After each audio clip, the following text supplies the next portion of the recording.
Boa noite a todos! Estamos dando início ao segundo dia do 11º Gastrotriângulo. O congresso tem o apoio da Associação Mineira de Gastroenterologia, do Capítulo Mineiro da Sociedade Brasileira de Endoscopia Digestiva, SOBED-MG, e Sociedade Mineira de Coloproctologia. O congresso, nos seus 3 dias, tem 35 exposições organizadas em mesas redondas, assim como 5 palestras com temática para enfermagem. No evento, contamos com 7 simpósios satélites, organizados por patrocinadores, sendo eles Takeda, Apsen, Fujitec, Pfizer, Promedon e Boston Scientific. O conteúdo das palestras ficará disponível no site por 6 meses, com acesso exclusivo aos inscritos do evento. Os simpósios satélites, disponibilizados pelos patrocinadores, poderão ser acessados por qualquer interessado. Todos os participantes receberão certificado com pontuação pela Comissão Nacional de Acreditação, CNA. Você poderá fazer o download do certificado no site do evento, logo após seu encerramento. Agradecemos o apoio institucional da Federação Brasileira de Gastroenterologia, FBG, da Associação Médica Brasileira, AMB, e do Colégio Brasileiro de Cirurgia Digestiva, CBCD. Agradecemos o apoio dos patrocinadores Master, Pentax, Boston Scientific, Cytec, Unicred, Takeda, Pfizer, Rio Quente Resort e Costa do Sauípe Resort, Apsen e Promedon, do patrocinador Ouro, AbbVie, e do apoio da Fujinon, Fujifilm e Atemó. Janssen, Laboratório Axé, Etamucino e Cook Medical. Ao efetivar a sua inscrição, você recebeu um e-mail contendo uma bonificação para o Rio Quente Resort ou Costa do Sauípe Resort. Para utilizá-la, basta acessar o link enviado. Esta bonificação é uma ação do 11º Gastrotriângulo a todos os participantes do congresso. Este evento está sendo realizado pela plataforma webinário Zoom. Essa escolha foi feita pela facilidade de acesso e maior conforto dos participantes. O chat deverá ser utilizado apenas para assuntos genéricos e as perguntas devem ser realizadas através do Q&A. Para dar início às atividades de conteúdo, passaremos para a sala 3, Coloproctologia e Cirurgia do Aparelho Digestivo, que terá o Dr. Rafael Pires Rezende como moderador da mesa Cirurgia Robótica, Possibilidades, Vantagens e Limitações. Dr. Rafael tem residência médica em cirurgia geral pela UFO, residência médica em cirurgia do aparelho digestivo pela UFO, certificado de atuação na área de cirurgia bariátrica pela CBCD, médico endoscopista da IGEP. O palestrante é o Dr. Fernando Augusto de Vasconcelos Santos. É cirurgião oncológico, mestre e doutor em cirurgia pela UFMG, diretor do Programa de Cirurgia Robótica do Hospital Felício Roxo, professor da pós-graduação FELUMA. Os debatedores desta mesa serão Dr. Michel Jamil Schebel, é cirurgião oncológico, titular e membro do Comitê de Câncer Gástrico da Sociedade Brasileira de Cirurgia Oncológica, coordenador da Cirurgia Geral e Oncológica e do Programa de Cirurgia Robótica do Hospital UMC e Oncoclínicas em Uberlândia. E Dr. Marcelo de Oliveira Rodrigues da Cunha. Possui graduação em Medicina pela Universidade de Alfenas, Minas Gerais. Especialista em Cirurgia Geral, Cirurgia do Trauma e Cirurgia do Aparelho Digestivo. Membro titular da Sociedade Brasileira de Cirurgia Bariátrica e Metabólica, SBCBM, e membro da SOBED. Especialista em transplante de fígado e órgãos do aparelho digestivo pela Faculdade de Medicina da USP, São Paulo. Boa noite a todos. Muito boa noite a todos. Sejam todos bem-vindos à nossa segunda noite de apresentações. Esse ano contamos com um evento 100% online, pela situação da pandemia. Obrigado pelo convite da comissão organizadora para participar dessa discussão Hoje contamos com a presença de grandes profissionais para debatermos um assunto extremamente atual, que é a cirurgia robótica, suas possibilidades, vantagens e limitações. Boa noite ao palestrante Fernando Augusto, aos debatedores Dr. Michel e Dr. Marcelo.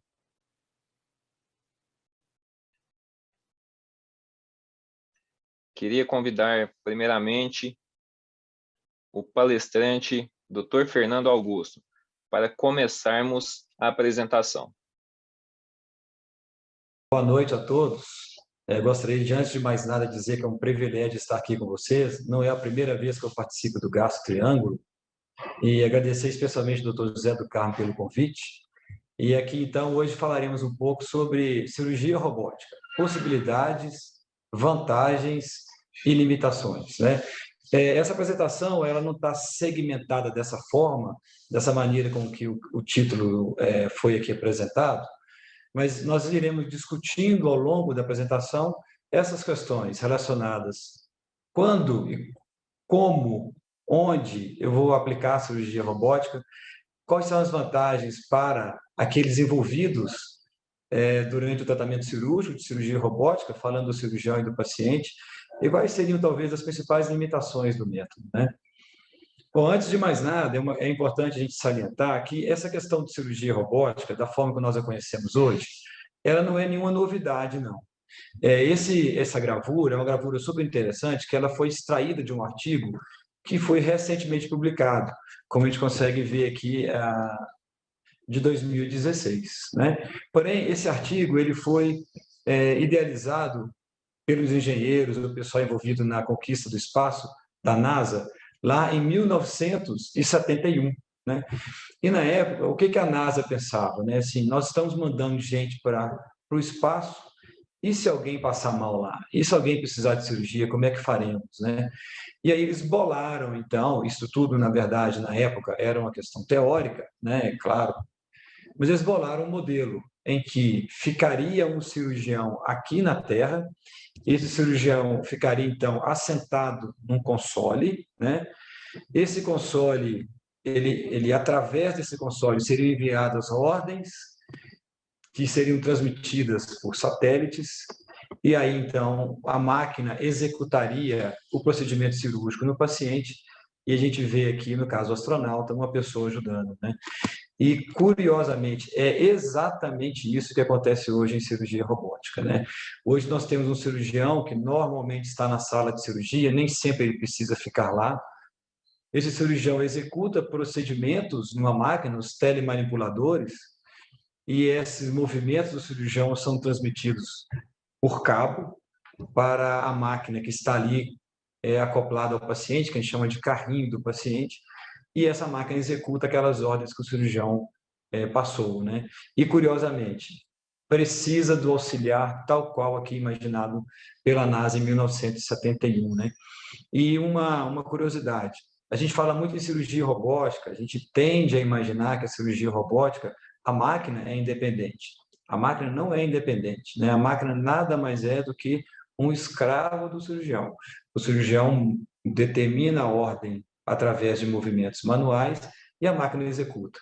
Hoje é basicamente isso e só isso, né? Curiosamente aqui, só para ressaltar que a primeira cirurgia robótica que aconteceu na história da cirurgia foi aqui em 1985. Eles utilizaram essa máquina aqui, que é o PUMA, é o Programmable Universal Machine Assembly, a mesma máquina utilizada pela GM nas fábricas automotivas, e no caso vinha sendo utilizado desde 1961, e esse procedimento cirúrgico robótico, ele foi feito por uma biópsia do sistema nervoso central, né? Essa máquina era acoplada a um computador, principalmente sistema DOS, passava ali, o que a máquina tinha que fazer? Ela fazia isso, biopsiava, né? Primeira cirurgia robótica da história foi essa, e ela fazia isso com uma precisão muito maior que nós, seres humanos, conseguimos fazer, né?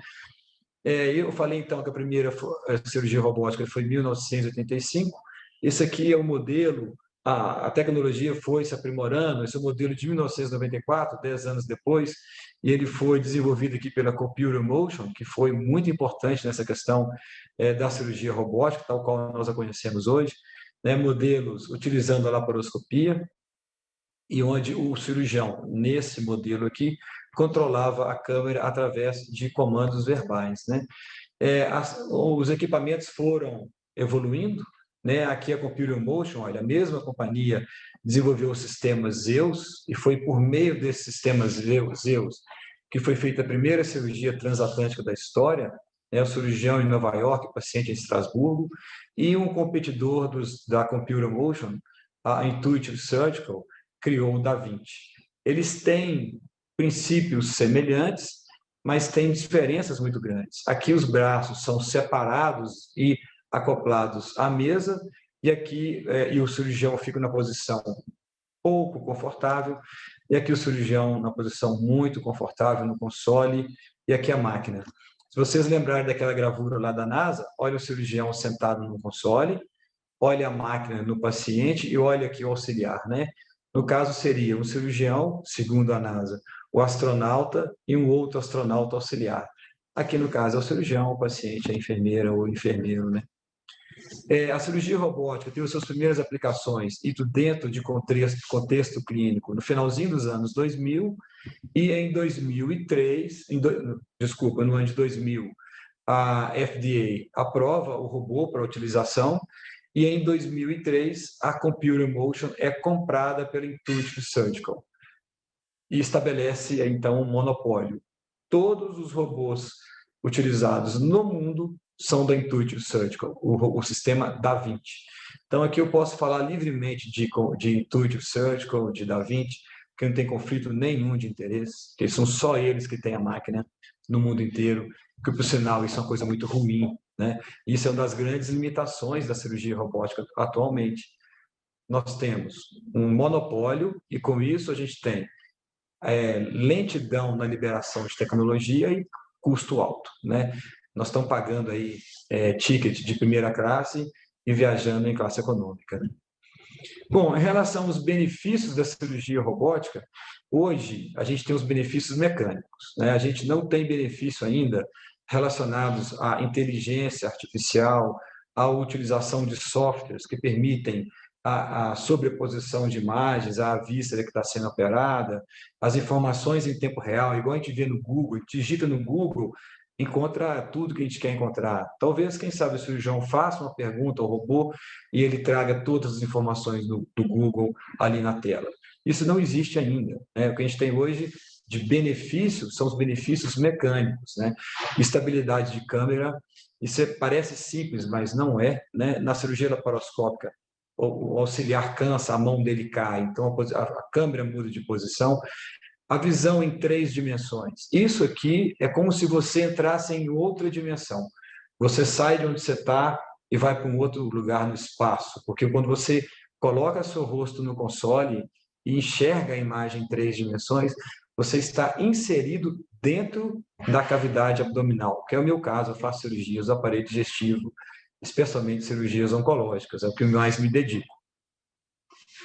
Então, nós estamos ali dentro da cavidade abdominal. É uma coisa extraordinária, né, esse benefício aí. A amplitude de movimentos, que é o EndoWrist, né? Isso é uma tecnologia também que ela é patenteada. O EndoWrist, os instrumentos robóticos, eles devolvem para o cirurgião os movimentos das mãos, do punho, né? Na cirurgia laparoscópica, o cirurgião mexe com o ombro, mexe com o cotovelo, e tem um punho rígido, né? Na robótica, ele mexe com o ombro, cotovelo e punho, né? A empresa fala que são 7 graus de liberdade, né? É supinação, pronação, rotação, que mais? Flexão, extensão. Esqueci os outros 2. Supinação, pronação, rotação, extensão, flexão. Aí, gente, os outros 2 nós vamos conversar no chat, tá? Nós vamos conversar lá ao vivo na hora da nossa discussão. São 7 graus de liberdade, os últimos 2 me fugiram aqui, né? A gente consegue fazer procedimento cirúrgico em espaços pequenos, né? O cirurgião, vocês vão ver logo na frente, opera muito confortável.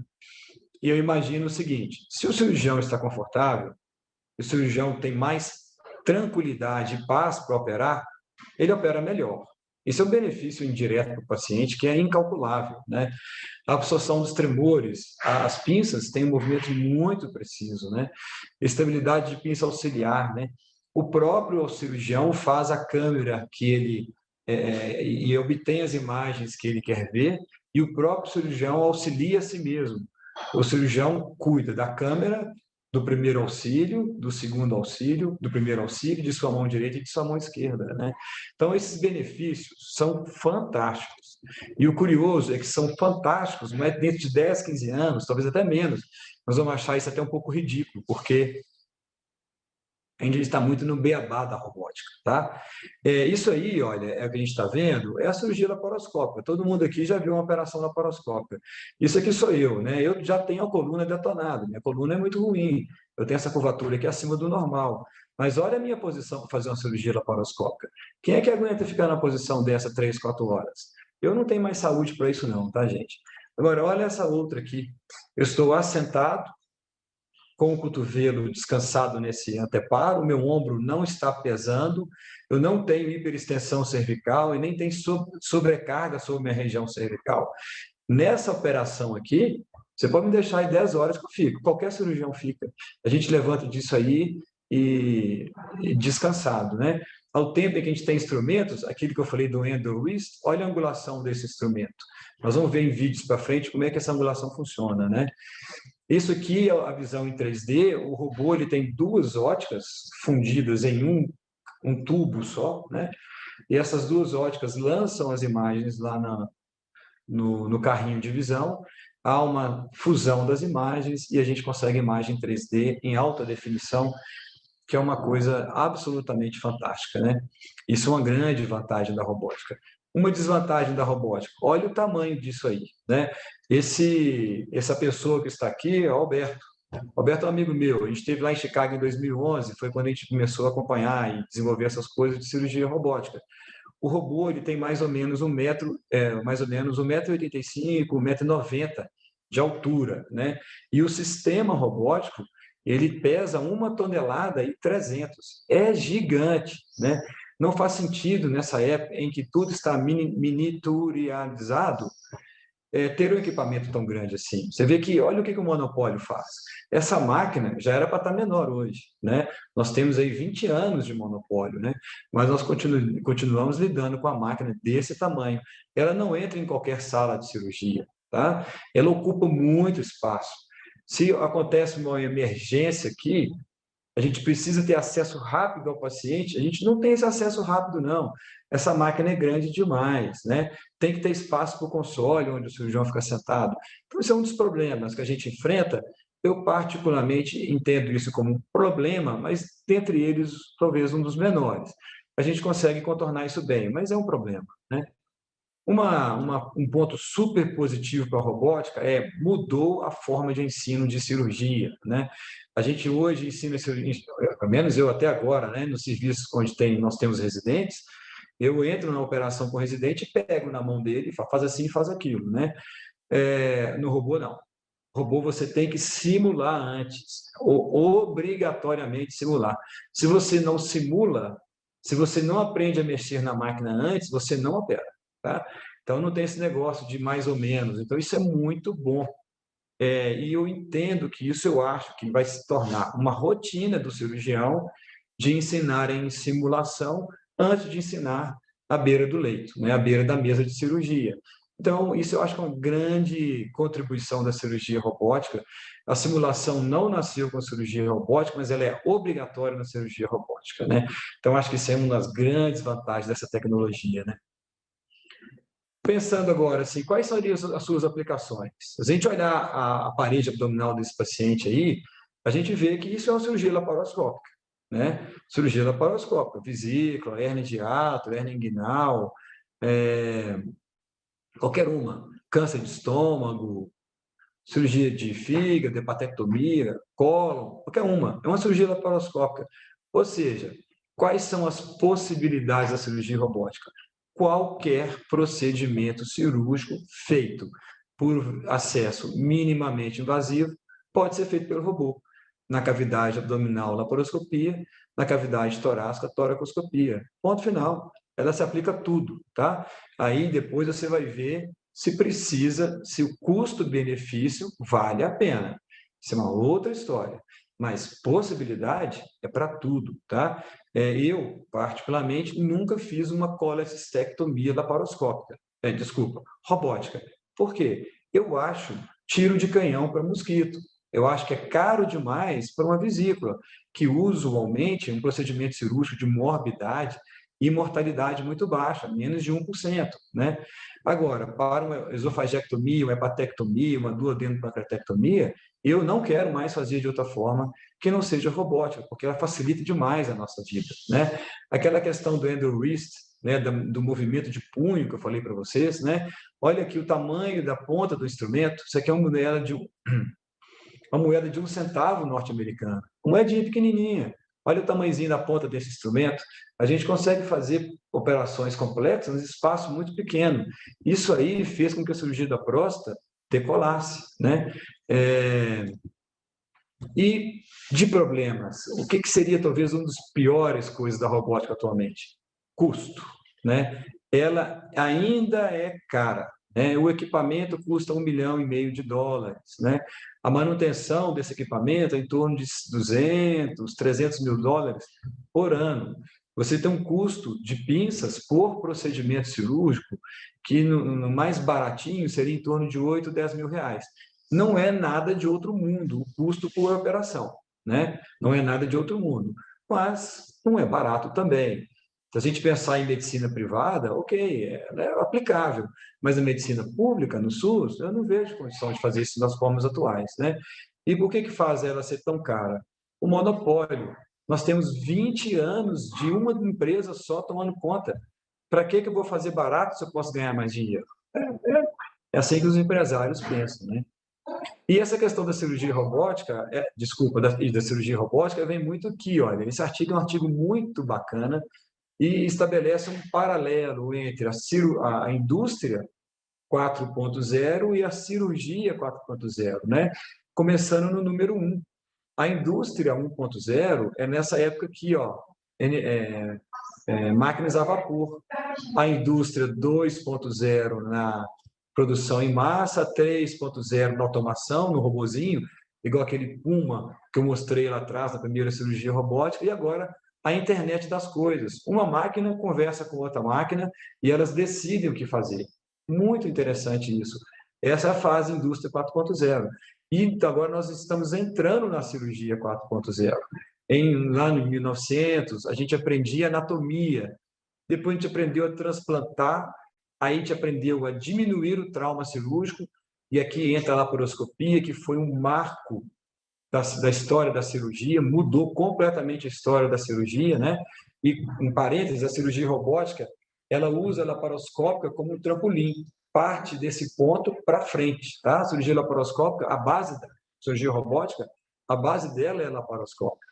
E a cirurgia robótica 4.0, a cirurgia 4.0, que é agora, que a gente tem o desenvolvimento das inteligências artificiais. Isso daqui a pouquinho vai estar aplicado em cirurgia robótica e não demora muito aí, nós cirurgiões já estamos sem emprego e ter que procurar outra coisa para fazer, né? Isso aqui, olha só, é a máquina, é o robô, né? E o robô está, há momentos, gente, que eu perco meu mouse, tá? O robô está aqui acoplado ao paciente. Olha o tamanho dessa máquina, ok? Isso é um problema, como eu disse antes. A cabeça do paciente está aqui no meio. Imagina o desespero do anestesista de ter acesso à cabeça do paciente, né? Imagina um problema de via aérea, que é uma coisa extremamente grave no perioperatório, e o anestesista não conseguir acessar. Isso é uma das limitações do robô que a gente tem atualmente também.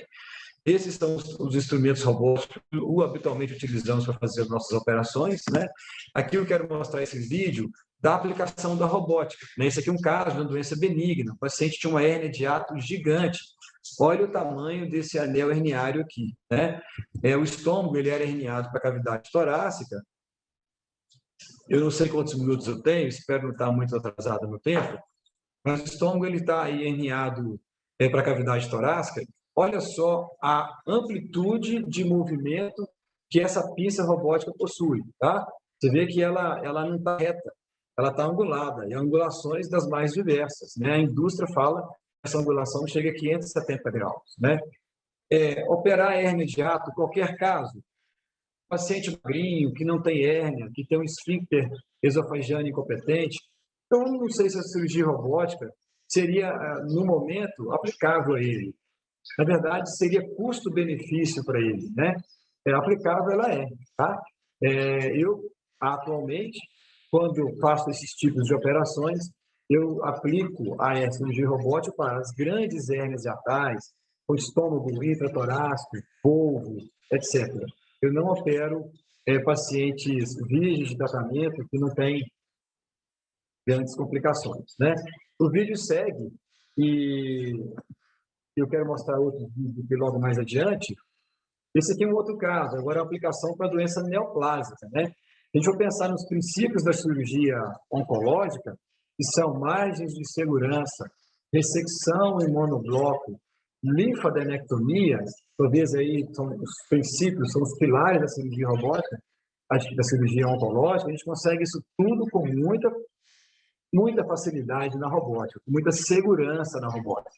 Esse é um caso interessante, que é um paciente que tinha 2 lesões sincrônicas, né? Ele possuía aqui um tumor no cauda do pâncreas, uma neoplasia mucinosa papilar intraductal no pâncreas e uma outra lesão cística no fígado. Nós fizemos a pancreatectomia corpo-caudal com a esplenectomia em monobloco e a ressecção da lesão hepática, uma segmentectomia, uma subsegmentectomia do segmento 6. Foi feito por cirurgia robótica sem maiores dificuldades. Esse é um outro caso também, é um caso que já começa a ser um pouco desafiador. Por quê? Era um paciente que possuía 2 tumores sincrônicos, um tumor renal e um tumor pancreático, né? E aí entrando 2 especialidades médicas por meio da cirurgia robótica. O pessoal da URO, né, meu amigo Pedro Romanelli, fez a nefrectomia parcial e depois nós fizemos a pancreatectomia corpo-caudal com preservação esplênica e a cirurgia correu muito bem. Esse caso aqui é um caso que eu gostaria muito de mostrar para vocês, ele é bastante interessante.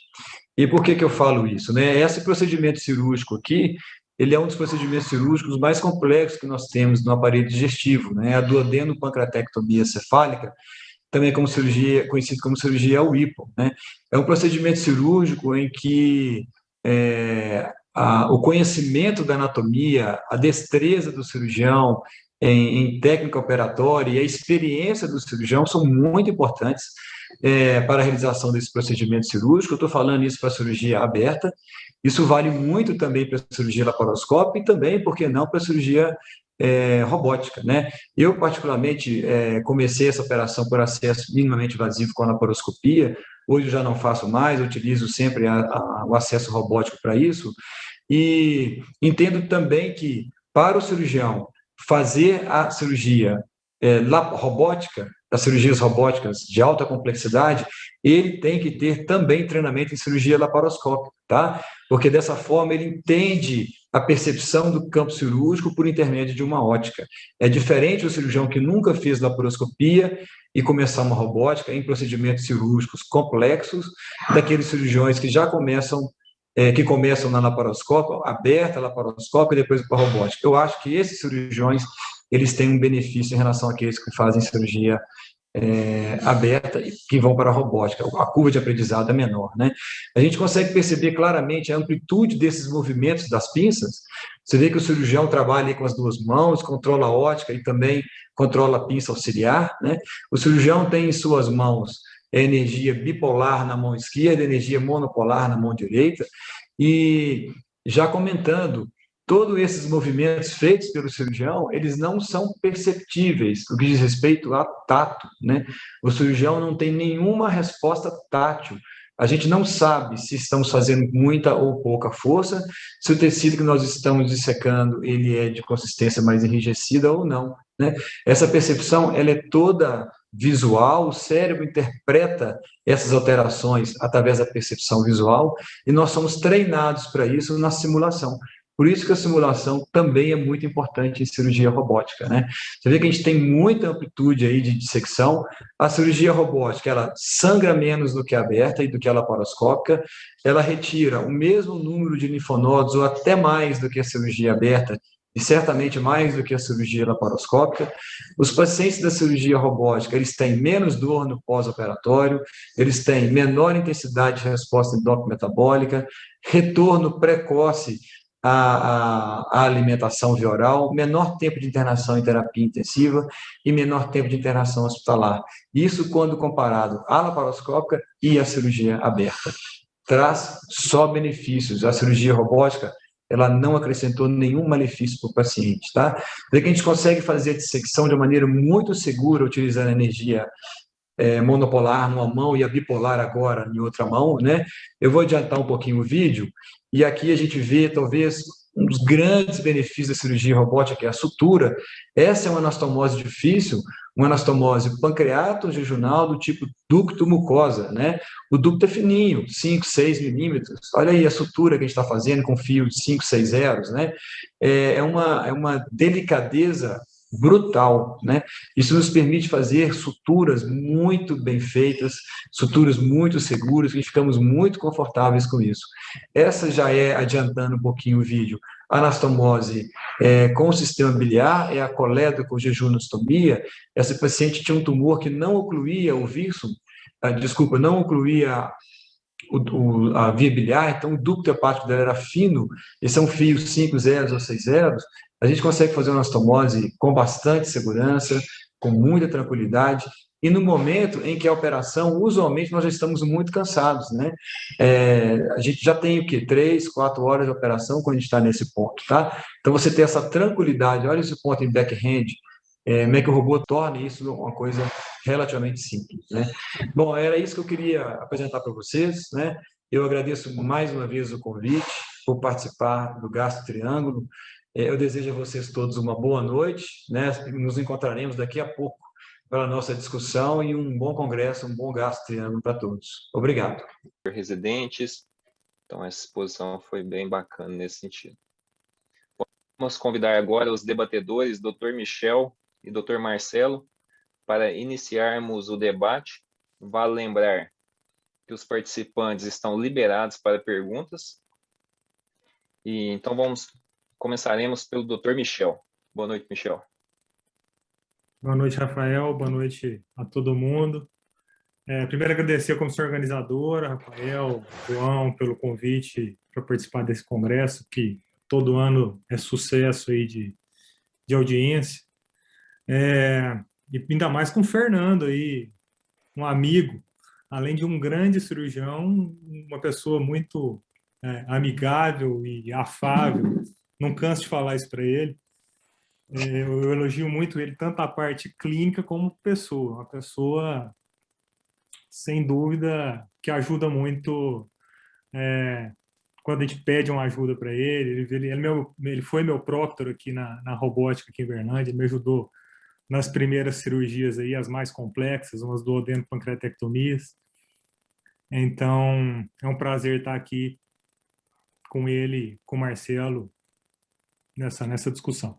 Sobre a cirurgia robótica. Então, eu sou apaixonado pela cirurgia robótica, por tudo isso que o Fernando falou. Um meio que, quando você começa a fazer, você entende melhor todas as vantagens que a cirurgia robótica pode trazer. E eu falo isso principalmente nessas cirurgias mais complexas, que a gente está mais acostumado.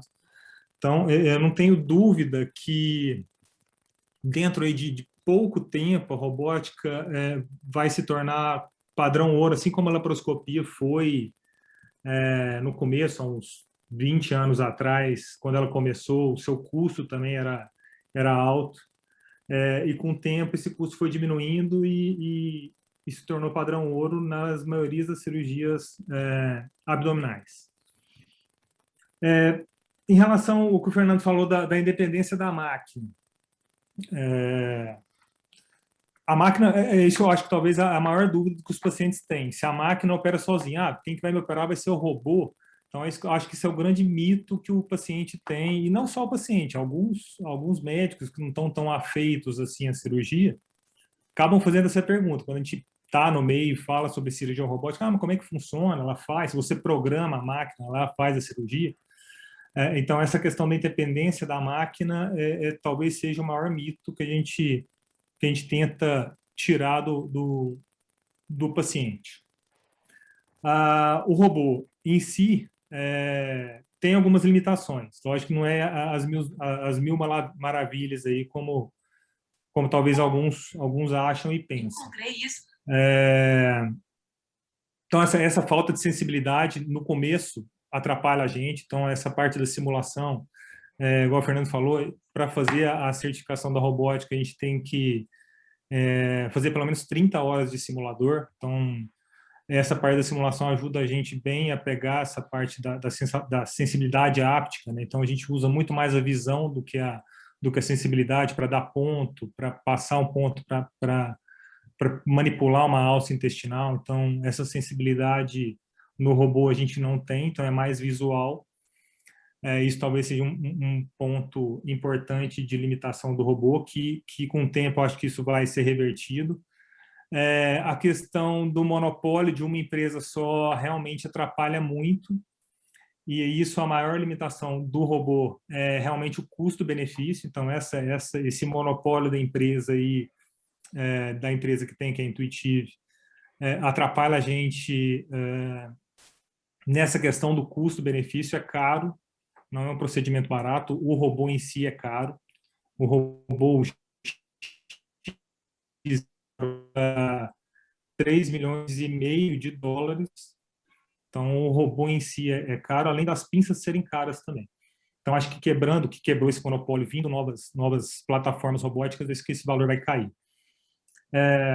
E esse valor caindo, daqui a uns 10 anos, não tenho dúvida que isso vai ficar mais acessível para todo mundo. Lógico que quando a gente for escolher, se a gente fosse para escolher para fazer cirurgia laparoscópica ou robótica para qualquer procedimento abdominal, lógico que a gente ia preferir laparoscopia. Mas a gente tem que limitar isso, talvez, para os procedimentos que valham a pena esse custo-benefício. Aí você vai pensar, mas, por exemplo, numa colecistectomia, hoje eu fui fazer uma colecistite de manhã, apanhei bastante, porque é um caso muito complexo, com uma variação anatômica, além de estar tudo inflamado. Aí você falou assim, se eu tivesse o robô ali, ia me ajudar? Bastante. Mas quando que a gente vai saber que a gente vai precisar nessas cirurgias mais simples, entre aspas, que a gente não sabe. Então, na hora que a gente joga isso para nível populacional, o custo-benefício não vale a pena. Você não vai fazer colecistectomia robótica em todo mundo. Então, talvez esse custo-benefício limite a gente a fazer essas cirurgias robóticas nas cirurgias mais complexas, onde talvez a gente veja mais vantagem nesse custo-benefício. Assim como o Fernando, vejo também a grande vantagem do robô nas cirurgias que a gente precisa manipular, as cirurgias mais delicadas. Na duodenopancreatectomia, não tenho dúvida que ela ajuda muito, tanto que, assim como o Fernando, não proponho mais cirurgia laparoscópica. Eu já apanhei muito na laparoscopia com a cirurgia de Whipple. Então, a gente oferece para o paciente ou aberta ou robótica. E a robótica, não tem dúvida que oferece esse benefício de menos morbidade, menos sangramento. A gente consegue dissecar melhor, o paciente vai mais rápido do que a cirurgia aberta. A maioria dos trabalhos comparando a cirurgia robótica, quando começou, comparava a robótica com a cirurgia aberta. E, lógico, demonstrava favorecimento da cirurgia robótica em detrimento da cirurgia aberta. Agora, tem trabalhos mais recentes que comparam a robótica com a laparoscopia. E em alguns procedimentos tem vantagem, tanto do ponto de vista oncológico, nas cirurgias oncológicas, então tem mais linfonodos dissecados, que ainda talvez não tenha isso se traduzido em sobrevida, num curto prazo, que foi estudado nesses trabalhos, mas eu acho que isso a longo prazo talvez mude. Mas, sem dúvida, mais rápida recuperação e menos complicações quando tem algumas alterações. Então, você consegue resolver problemas mais fácil no intraoperatório com a cirurgia robótica que com a laparoscopia. E isso, num N maior, talvez tenha um benefício que a gente ainda não viu. Eu acho que só que eu queria comentar. E, no mais, agradecer aí a comissão, o Fernando, pela palestra que ele deu aí. Obrigado, Michel. Muito importante suas palavras aí, mostrando como está sendo sua experiência aqui e a realidade, que nem tudo na cirurgia é como o paciente imagina e como quem está iniciando a carreira também imagina, né? Dificuldades todo mundo tem. Convidar o Dr. Marcelo para falar um pouquinho para a gente também. Pode ficar à vontade, Marcelo.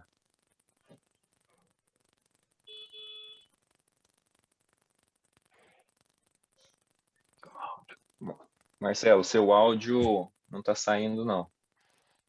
Só um minutinho que o pessoal vai dar uma checada aqui.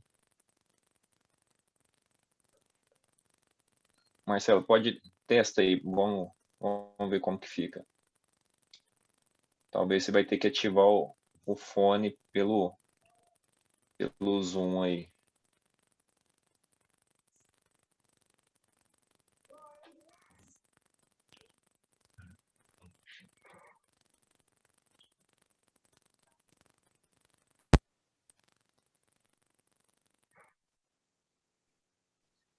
Alô?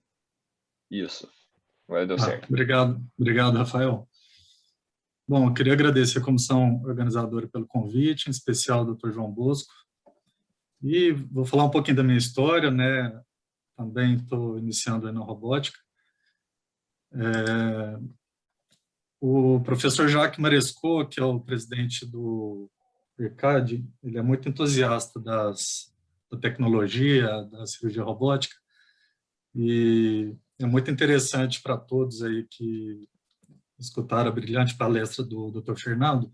Esse artigo da evolução da história da robótica é muito legal. Esse artigo de 2016 do Thiago Leal conta bem essa história. E o professor Marescot hoje tem já plataformas em teste lá no centro de Estrasburgo, na França. Então, acho que tudo isso logo vai estar disponível, o preço vai cair. E aí eu vou apimentar um pouquinho o debate, fazendo algumas perguntinhas, e fiquem à vontade aí para ajudar as colocações aí sobre a robótica. Então, primeiro, queria perguntar ao Dr. Fernando se já teve algum problema técnico no robô. Tem artigos aí que falam, né, que de 1 até 4,5% já teve algum tipo de problema técnico, principalmente com o braço do robô. Depois que graças a Deus que isso ocorre antes de iniciar o procedimento. Outra pergunta que eu vou levantar é se o Dr. Fernando tem disponível em Belo Horizonte a tecnologia do Firefly, se já usou endocianina em alguma cirurgia oncológica, e se dentro da cirurgia oncológica do aparelho digestivo,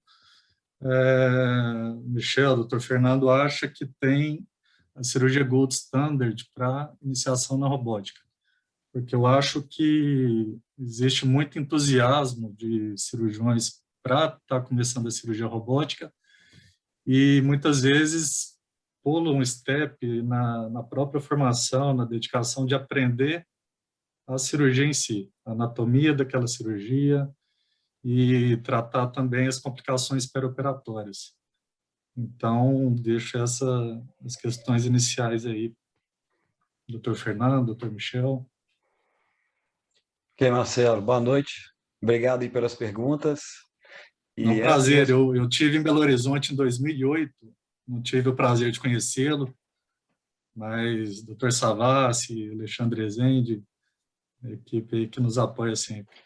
Isso. O Savassi foi meu professor e o Alexandre meu colega de turma, né? Nós somos amigos, né? Ele ainda é professor de todos nós, graças a Deus.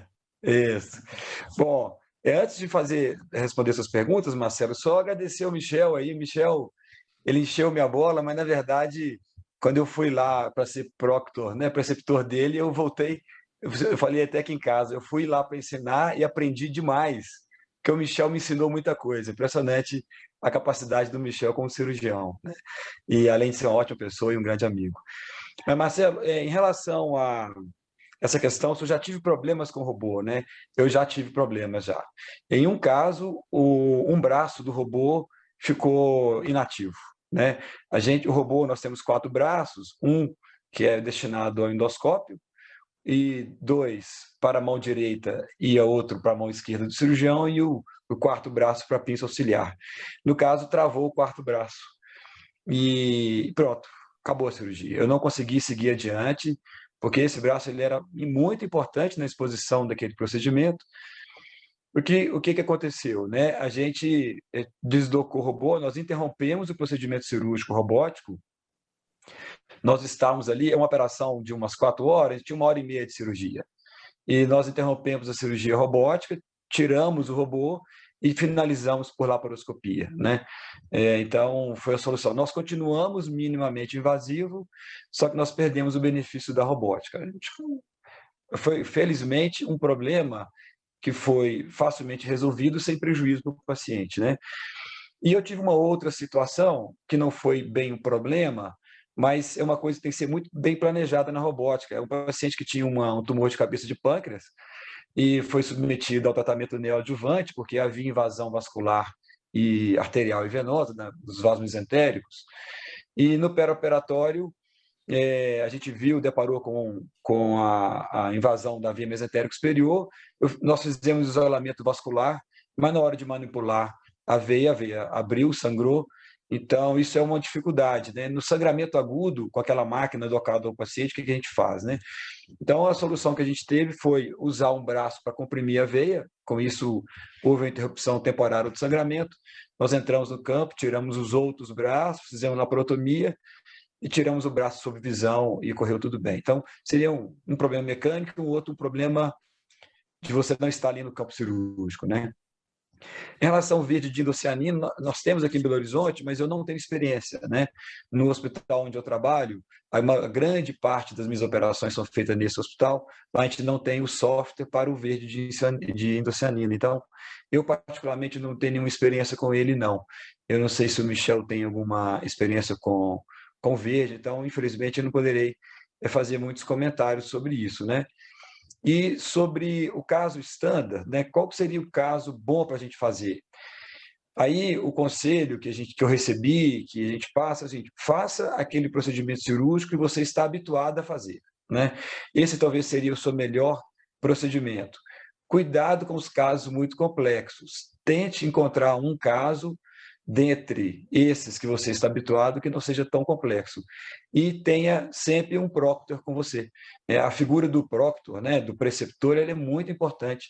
Ela nos tranquiliza ao usar a máquina, ela nos tranquiliza nas soluções de problemas. Então, talvez a dica seria isso: escolha um caso que você é familiarizado com ele e chame uma pessoa de sua confiança para te ajudar durante o seu procedimento, né? Não sei, o Michel talvez tenha alguns comentários sobre isso também. Então, Marcelo, assim, a questão dos erros, lá eu tive, o robô tem alguns erros que são identificáveis lá, então ele dá uma travada quando tem alguns erros. Então tem o erro amarelo, por exemplo, quando tem uma colisão mais forte dos braços, e que é um erro que é recuperável. Então você tira o braço e conecta de novo, ele volta a funcionar normal. E tem o erro vermelho, que é um erro mais grave, que aí pode ser técnico lá, que você tem que desligar a máquina e ligar de novo. Geralmente volta a funcionar tudo. Eu tive uns 2 ou 3 desses erros amarelos e um do erro vermelho que eu desliguei e voltou a funcionar os braços todos normais. Então, acho que não tive nenhum problema igual esse que o Fernando teve de ter que parar a cirurgia para isso.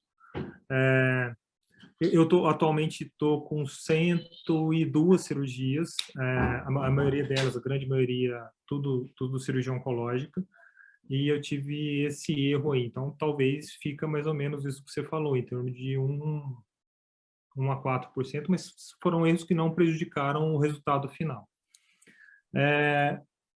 O que o Fernando falou também, para evitar esses erros maiores, que talvez a colisão dos braços ali seja talvez um impedimento que vai te atrapalhar muito na cirurgia. E nisso, o Proctor, a experiência que ele vai te passando, porque se você não posiciona esses trocáteres bem direitinho no começo, você não programa e tem toda uma filosofia desses trocáteres aí para robótica, se você não faz isso direito e bem certinho ali, isso vai te atrapalhar do começo até o fim da cirurgia. E pode cada vez mais gerar esses erros aí, você vai chegar uma hora que você não vai conseguir progredir.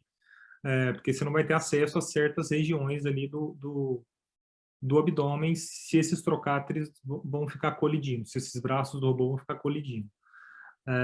Isso dificulta. Em relação à cirurgia padrão para o começo, logicamente, se você for escolher, seria cirurgias mais simples, para você pegar o jeito do aparelho. Então, você tem o simulador, depois você ia para o paciente com cirurgias mais simples. Lógico que a gente não consegue fazer isso. Eu vou te dar um exemplo, por exemplo, o Dr. Macedo, lá em São Paulo, ele pegou 100 colecistectomias, as primeiras 100 colecistectomias, o hospital bancou para ele fazer, para ele pegar, não. Logicamente, isso não é acessível para todo mundo. Seria, teoricamente, ideal para você pegar o manejo do aparelho. Você ter uma curva de aprendizado da plataforma robótica. Mas fora isso, sei lá, na cirurgia oncológica, você pode escolher cirurgias mais simples, talvez uma gastrectomia distal, um tumor mais precoce, talvez seria o ideal, uma colectomia direita, assim como na laparoscopia, talvez seja mais simples para você iniciar. Em pacientes mulher, talvez seja mais fácil do que em pacientes com mais magros, né, sem obesidade, talvez seja os casos iniciais para começar. Outra coisa importante, talvez que eu não falei, acho que o Fernando também, o cirurgião que te auxilia saber fazer a cirurgia. Então, isso te ajuda muito, para você não ter que ficar cantando a cirurgia lá direto, porque o paciente que fica em contato, o cirurgião auxiliar que fica em contato lá no paciente. Então, ele aspira, ele afasta, ele muitas vezes grampeia. Então, para diminuir o custo da cirurgia, eu particularmente não uso, acho que o Fernando também não é um grampeador da robótica mesmo. Então, o auxiliar que vai grampear, então ele tem que ter o conhecimento e saber fazer essa cirurgia. Então, o cirurgião auxiliar experiente vai te ajudar muito no começo e para te ajudar para frente também. É isso. E Obrigado a mais uma todos. perguntinha Tá. para a mesa. Vocês acham que na formação da robótica há uma tendência dela se tornar uma especialidade? Ou ela vai se inserindo nos programas de residência, nos hospitais? Porque no mundo todo a gente tem mais de 4.000 plataformas, né? O Brasil um pouco mais atrasado, mas está se tornando mais evidente, a procura também está aumentando e deve ocorrer também um boom aqui no Brasil de estudantes e cirurgiões, né, na iniciação da robótica. Ok, Marcelo. Bom, só dar opinião também. Eu acho que a robótica, eu acho que ela não será uma especialidade, não. Eu acho que ela vai ser uma continuidade da especialidade que o cirurgião abraçar, né? Lá no nosso hospital, nós temos, na verdade, aqui, eu estou aqui em Belo Horizonte, na Feluma, nós temos aqui o curso de capacitação em cirurgia robótica e os cirurgiões também, eles podem ter acesso ao robô fazendo um programa de fellow, e agora nós iniciamos há poucos meses um programa de equivalência do diploma da cirurgia robótica que é oferecido pela Intuitive. Então, os nossos residentes de especialidades, urologia, torácica, coloproctologia, e começamos pela urologia, eles, quando concluem a residência, eles já fizeram todo o treinamento de cirurgia robótica e saem certificados em cirurgia robótica, né? Um programa de equivalência de título, né? Então, aqui nós já começamos nas nossas residências médicas de especialidade esse tipo de programa, e eu acho que isso vai ser muito bem sucedido. Eu acho que é uma forma até muito boa de ensinar os nossos residentes, né? E nós não estamos fazendo isso na cirurgia geral, nós estamos fazendo nas especialidades, né? Os residentes já têm conhecimento já de laparoscopia e aprimoram na robótica e saem formados. Então, é uma coisa que nós começamos aqui no Hospital Felício Roxo e tem dado muito certo. Fernando, e também uma pergunta que o pessoal sempre quer saber, assim, é a questão da curva de aprendizado. O que você tem visto em relação aos residentes? Essa curva realmente é diferente da videolaparoscopia tradicional? com a questão do robô? É mais fácil, é mais difícil? Como é que tem sido o aprendizado do pessoal aí? Certo. Bom, em relação... Ok, então meu microfone está aberto. Em relação aos residentes, o que acontece? Nós começamos agora com esse programa de equivalência, né? Então, a gente ainda não tem experiência sobre como que tem sido o desempenho dos residentes nisso, porque isso começou esse ano agora, de 2021. Porém, a gente consegue observar nos cirurgiões que vão para o robô, né?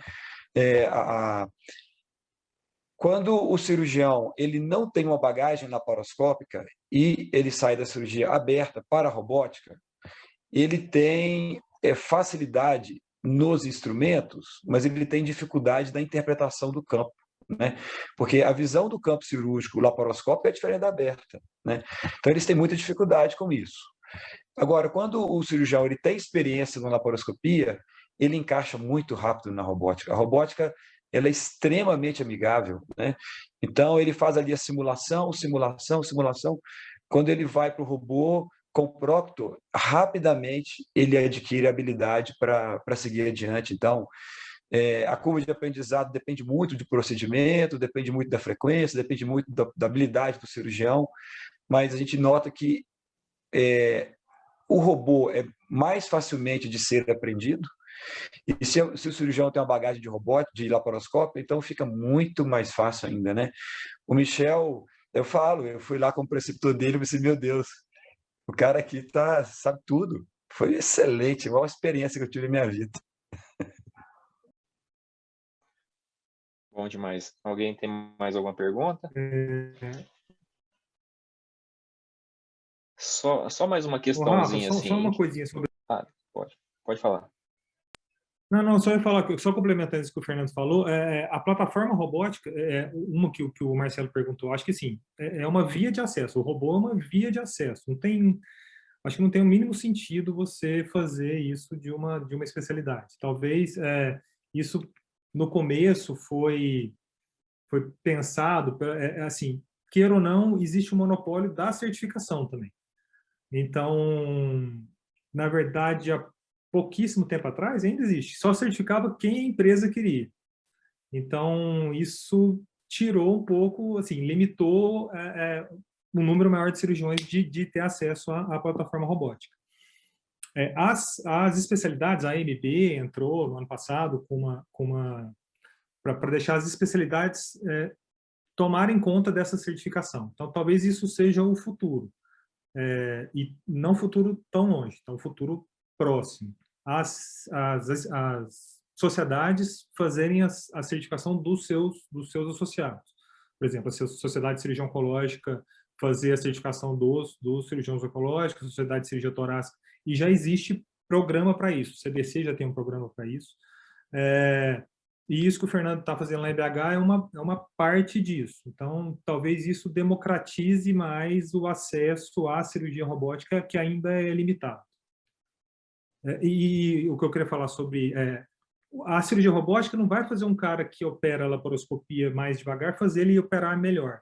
Então, acho que assim, o cara tem que ter uma experiência em laparoscopia para ele ter uma experiência boa na robótica. Não é porque o robô não vai ajudar ele a fazer as cirurgias, não. Então, acho que ele tem que ter uma certa experiência na laparoscopia para migrar para a robótica. Isso aí ajuda muito a diminuir a curva de aprendizado. E só mais uma questãozinha em relação à tecnologia, porque a gente tem visto que a tecnologia está avançando muito rápido. O que vocês acham que vai acontecer assim, com a quebra da patente? Os protocolos de aprendizado vão ser modificados? Vai ter uma transição difícil de uma tecnologia para outra marca? Como que vocês acham que vai ser essa modificação aí no mercado?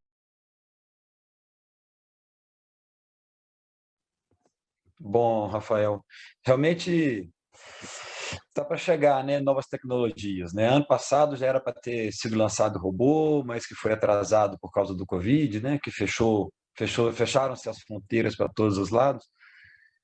E dentro dessa pergunta, isso foi até uma coisa muito interessante que foi discutida no CBC, que era o seguinte: O CBC ele lançou a norma, e isso as sociedades todas têm falado a mesma língua, é que as pessoas em treinamento elas têm que seguir as mesmas etapas de treinamento, que são um treinamento online sobre aquela plataforma robótica na qual ele vai operar. Por enquanto é só essa da Intuitive, mas haverá outras, né?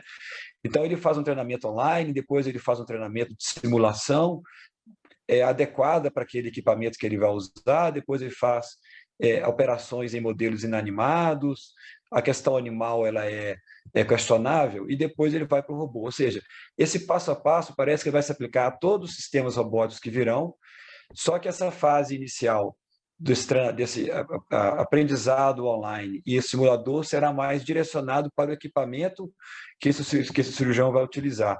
Mas eu acho, então, que a essência do treinamento vai ser a mesma, né?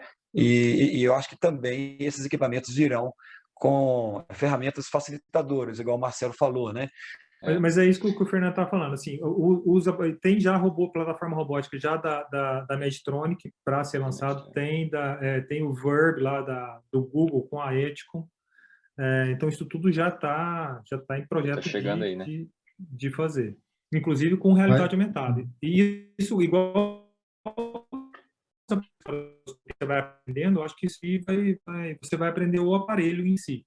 Isso não vai te atrapalhar na certificação. Você vai ter certificado robótica e você vai só aprender a mexer nesse aparelho novo que chegar, nessa plataforma. Só mais uma colocação também, Rafael, que você sabe bem que também tem a endoscopia robótica, né, que chegou, já estão sendo testados aqui no Brasil. O professor Maresco também está testando a inteligência artificial, então são softwares que estão sendo acoplados na plataforma robótica. Durante a sua cirurgia, você está com a sua visão, às vezes na imagem do paciente, uma tomografia em tempo real, juntamente com a anatomia robótica ali durante a cirurgia. Então, a revolução não vai parar. E vamos acompanhar, vamos discutir para a gente poder seguir em frente. Tem muita coisa para chegar aí, né? É só muita o começo, coisa. né? Fernando voltou aí. Fernando voltou aí. O Michel chegou a fazer uma complementação aí, Fernando. Infelizmente, assim, o tempo é muito curto para esse assunto, porque fica todo mundo com vontade de saber cada vez mais e mais, né? Tudo que é novidade, principalmente para a gente que gosta muito de tecnologia e de cirurgia minimamente invasiva, então a gente fica muito curioso e querendo saber o que vai ser o futuro, né? Acho que essa é a ideia. Mas, assim, queria agradecer a todos, Dr. Fernando, pela disponibilidade, o Dr. Michel, que está aí com a gente, com o Marcelo, agradecer a comissão organizadora mais uma vez, tá certo? Boa noite para todos, foi um prazer compartilhar essa mesa aí com vocês.